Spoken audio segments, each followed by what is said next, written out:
natural balance, we can't always rely on it, because it would mean that we'd have to place ourselves in the middle of an open gateway or an obstacle with all these sheep coming towards us. Now keep in mind, Lucy could easily work a couple hundred sheep by herself, so if we're standing in the middle of a gateway, we've put ourselves in a pretty dangerous position.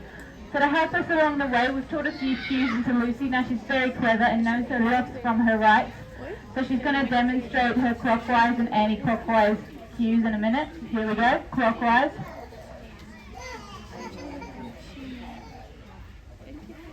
And anti-clockwise. Now that's pretty clever. You can give her a round of applause for that one.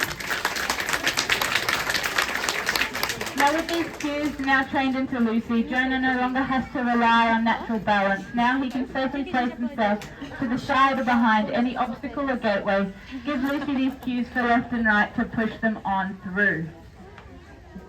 Now they're having a bit of a graze, they're being a bit stubborn to move, but Lucy's just got to walk up into them.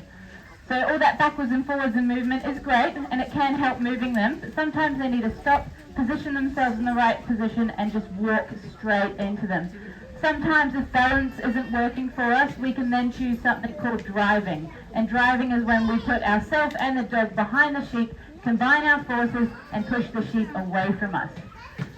There's always a stubborn one at the front. There we go, off they go. Now they're going to go off and do a couple more obstacles for you guys now. The sheep we have today in our show, they are the breed Merino. Now they're quite young Merinos. So here in Australia, we are the largest producers of wool, have been doing so for over 200 years.